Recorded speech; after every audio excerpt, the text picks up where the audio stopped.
Phase 5. So I'll give us a bit of something to work with here. In front of my screen, you can't see this. I've got both Phase 4 and Phase 5. So what I thought I'd do, just to kind of get us in thinking in terms of how this all might play out, I looked at Phase 4 and I said, right, what are the streams here? What are the kind of the storylines, roughly speaking? This is kind of hard, right? Because we don't know what goes on inside the mind of Feige. But as we kind of look back into these movies and TV shows of Phase 5, I kind of broke it down into a couple of sections, right? And there's a lot of overlap here, and not everything fits into a nice category, right? So I thought about the multiverse stuff, and then we think about so anything with Kang in it, anything with Doctor Strange in it. So we're looking at WandaVision. So WandaVision would be in that as well. Loki, obviously. The multiverse of madness. And yeah. What Agatha? if? You mean Agatha? And then just Agatha as well. Well, that's Phase 5. We're not talking about Phase 5. We're not talking about Phase 5. Okay. So that seems a really strong one, right? It's called the what's it called? It's called the Multiverse Saga. The whole thing. Multiversal Saga. Yeah. So that seems to be the one that's firming up a bit. Then we've got what I've called the this is terrible handwriting. I've got kind of the Earthbound conspiracy or the Earthbound theories of trying to do, like, as you said before, Gift, the Earth's kind of in a state of shock after Endgame, after everything that happened with the Infinity War, and trying to now pull it all together and try to figure out where to go from here. Right. And jostling for power, jostling for weapons, jostling for everything. So ultimately, the Falcon and Winter Soldier fits into that. Right. Wakanda Forever fits into that. Right. Hawkeye kind of does it. I don't know. Or do you feel like it's too street level within? Yeah.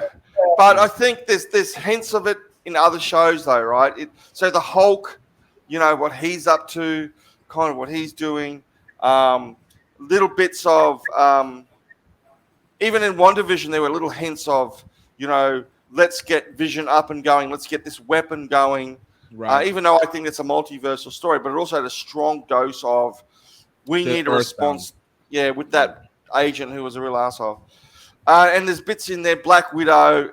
She-Hulk is the other one that you're thinking of. And She-Hulk's got a bit of everything, really, too, if you think about it. That's kind of a bit of a... And then you've got the New York stuff, and that's where I thought Hawkeye would fit into it. Hawkeye, Spider-Man, Miss Marvel, I kind of guess she's based there, but I'm not sure if it is. Miss Marvel plays between the spatial and ground level. Like she's somewhere right in between there. See, that's where it's all a bit hazy.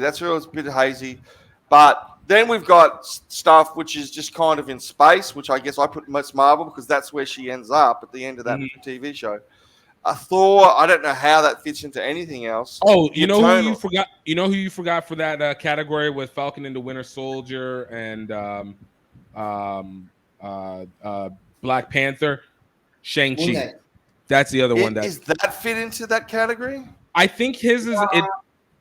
I think his is in the same guise as Miss Marvel. It is the ground. It is the world level threat mixed in with the theory. Mystical. Well, because that dragon came from another dimension, right? But most of his action is going to be based on in the real world. Yeah. Exactly. Yeah, I mean he's in the one where the Eternals, Thor, Love and Thunder. I just didn't quite know where they belong at this stage. Sorry, the other one is obviously Moon Knight. Right.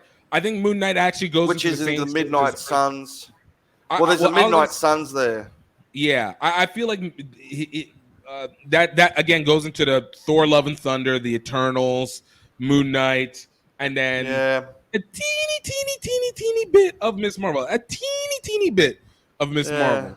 Well, there's also because Miss Marvel also, Eternals also kind of hints towards you got Dane Whitman, and you hear Blade and all that stuff. So we've got these kind of things. Some of it's some of it's easier to pinpoint than others, obviously. And I don't think there's really hard lines in there because we've been, even as I'm just pulling out, we're saying, oh, a bit of this, bit of that, bit of that. So then I thought, okay, so let's go through these phase fives and try to figure out where these things may sit, right? Mm-hmm. So Quantum Mania, I think that's the Quantum Mania and Loki. Straight up, just go straight into that multiversal thing, yeah. Well, Yeah. so before we go into like what it is that they do, I think it also stands to mean like again, what do we determine what the purpose was for phase 4, and then subsequently what the purpose is for phase 5? Because Right. I think that changes exactly how we go about it. So for me, in my opinion, phase 4, obviously multiversal was supposed to be the naming for it, but I do feel like this was the how do we the decompress? All right, we gotta. It's almost like the version of right before a typhoon is about to happen, all the Right. water Yeah. recedes into the ocean, and so which is why I think everybody was so angry with it for whatever reason. Right. Is like everything recedes, so you need to have a recession of all right. We back out. We need to get the Wanda and see the overview of what happened with them.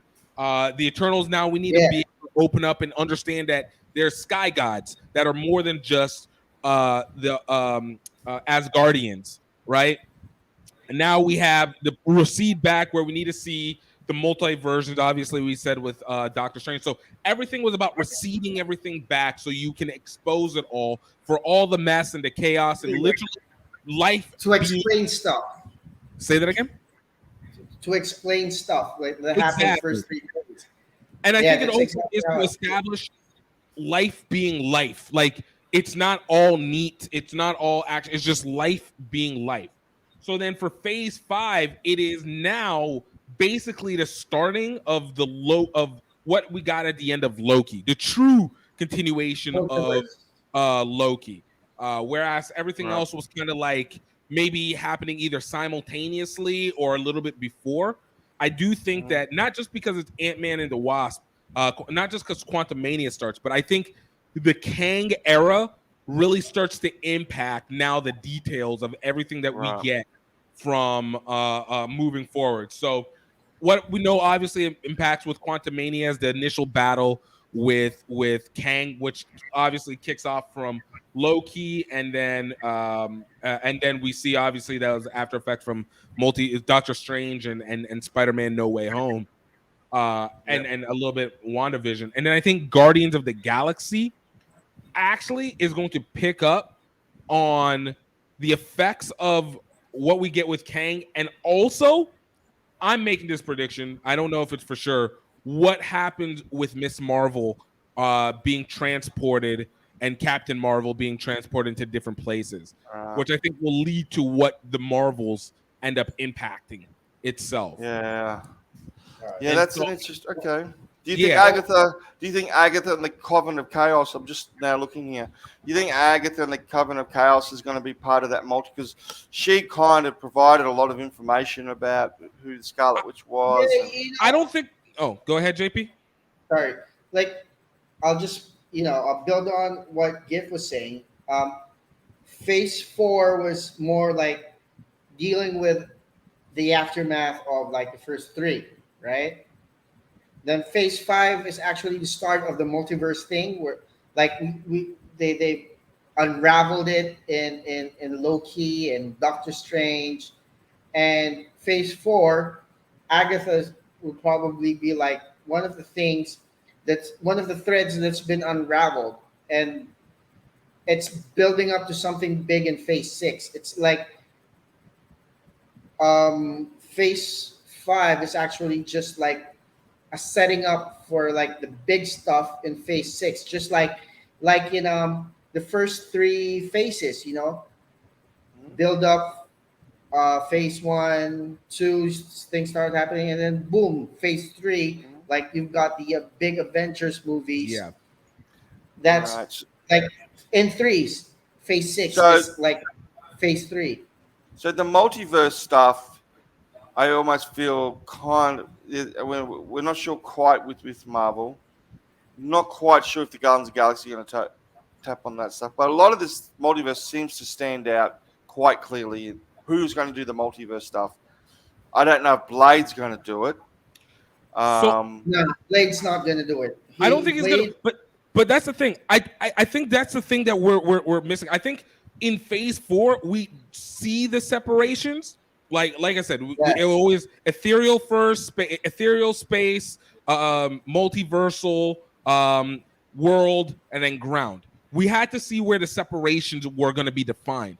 In Phase 4, in Phase 5, I actually think everything plays out in the background. That's why I said I think it's all going to be about the details, heavily the details, almost similar to what we kind of got with WandaVision. Remember, like watching WandaVision, it wasn't so much about what are we seeing up front. It was about what are the little Easter egg clues that we're getting in the background of everything happening. I think in Phase 5, because it's about how Kang is the multiversal Kang war is slowly starting to come back again. I think it's going to be all about the little changing details that start being Peter pattered in to the universe. So it's not going to be. There might be the highlight of multiversal in like a Quantumania, or a highlight in a Loki season 2, or a highlight in maybe a Secret Invasion.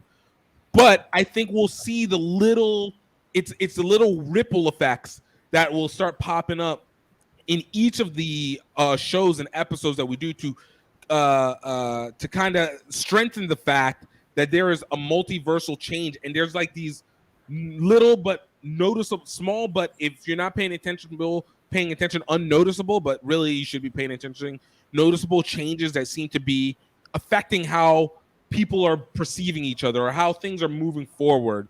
And I do feel like I don't know if they're gonna retcon it into Phase 4, or looking back at Phase 4, there's going to be more details that were missed underlyingly that are shown in Phase 5, and the impact of the different Kangs that we're going to be seeing, because Loki showed us that that there's multiple because of the multiverse, there's the different Kangs, so we're going to be getting all these impacts of different Kangs existing. Well, then there's the Earthbound stuff. Right. Then there's Daredevil. well, I see. There's the two-time Earthbound stuff. Really, there's the conspiracy, Captain America, Wakanda Forever, Vibranium Power, Cloak and Dagger. You know what I mean? The kind of what I think is going to happen in this. I don't know if it's going to happen. This is utterly theory, but based on what we saw with in Wakanda Forever, is we're going to start seeing countries and organizations and gangsters and all kinds of people making their move on power, or like vibranium, or maybe I love to know what they've got in mind with the scrolls, isn't it? The people who change, right? But I think the scrolls and that's going to be, we're going to see that impact for Secret Invasion. That's where we first get returned back to that affect. See, I'm wondering whether the scrolls themselves, shape shifting is a very desirable skill to have.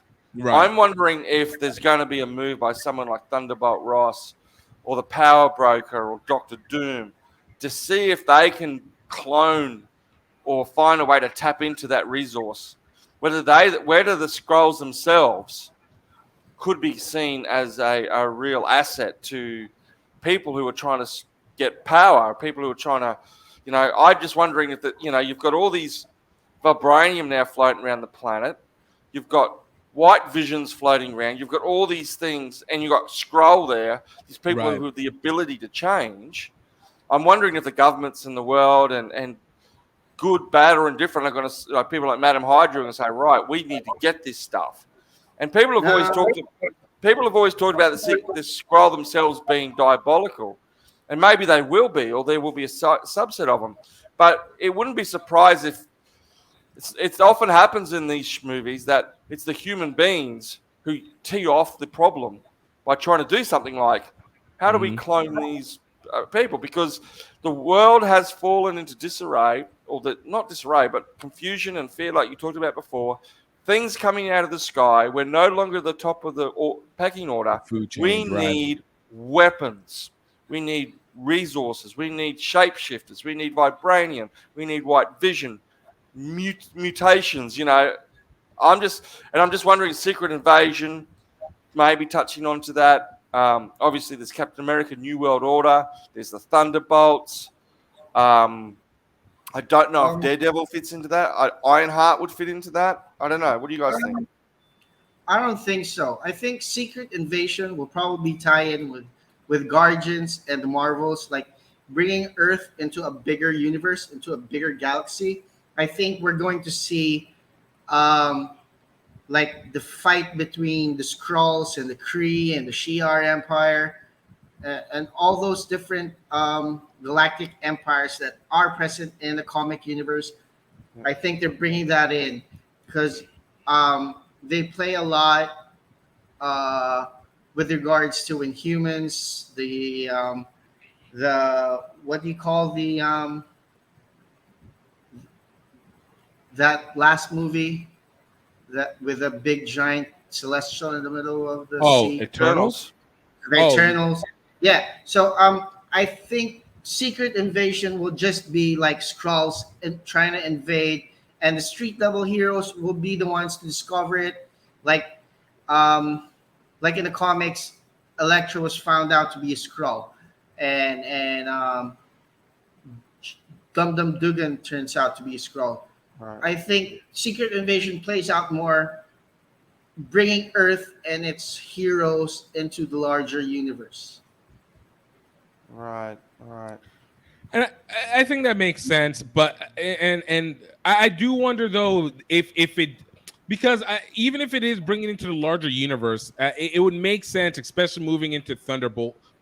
And I don't know to what extent the Illuminati is going to be playing in, because we're basically going to be attacking three different sides of villains, where you have I think, as Jason alluded, you have the individual sovereign nations as enemy combatants to a changing, mutated, and powered world.